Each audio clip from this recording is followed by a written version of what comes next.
গাফিলতি লাগে দুইটা ফ্যামিলি নষ্ট হয়ে গেল, দুইটা মানুষের প্রাণ গেল। আমি ফোন দিছিলাম না, আমার আম্মা ফোন দিছে। আম্মা ফোন দিয়ে একবার এরকম এই সপ্তাহ ছিঁড়ে গেছে গা। সপ্তাহ ছিঁড়ে যাওয়ার পরে আঙ্গ সারা ঘর রাত্রি রয়ে গেছে, আমরা ঘরে কেউ দরবার পাই না, আমরা সবাই সারা ঘর আসছিলাম না। এরপরে এগর খবর দেওয়া সারা রাত ঘরে আসছিলেন না, তোমরা বিদ্যুতের ফোন দিছো না? আমরা সারা রাত্রে ফোন দিছি, রাত্রে এরা আইতো না। এরা সকালে এরকম করে সারা রাত আমরা ঘরে ঘরে যাবে পাইছি না, ঘরে দরবার পাইছি না। এরা দিনের 11টা না 10টা বাজে আইছে। আমার পরে এরা আইসে দেখছে এই খাম্বার মধ্যে উড়ুন যাইতো না। এটা আমার ইয়ে খাম্বা সিমেন্টের খাম্বা নাই লাগে, এর মধ্যে এরা উঠতো না, এটার মধ্যে ঠিক করতো না। মানে এরা দেখে হাইরা এবে মানে ঠিক করতো না, এরা উঠতো না কষ্ট করে, এই লাগে এরা গেছে গা। পরে আম্মাই যে আমাদের মানে এলাকার যে আমরা যে থাকে যারা ঠিক করে কারেন্টের লাইন, হ্যাঁ করে ঠিক করে, যে আতিক আতিক নাকি একটা ইয়ে বেড়াচ্ছে, ঠিক করে আতিক ঠিক করে আইন এই সব তার তোলা হয়েছে, তুলে ওটা ঠিক করা হয়েছে।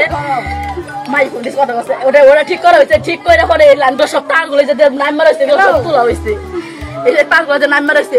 এবারে জ্বর তুফান হয়েছে, এবারে জ্বর তুফানে সবটা নাম্বার পড়ে গেছে। পড়ে যাওয়ার পরে মনে করছে আগের বার যখন চলছে তাহলে এবার চলবো, ফোন দিব কইরা ফোন দেওয়া হয়েছে। তখন যে দুইবার ফোন দিছে, দুইবার এরা ঘুরে দেখে গেছে, তারা কোনো পদক্ষেপ নিছে না।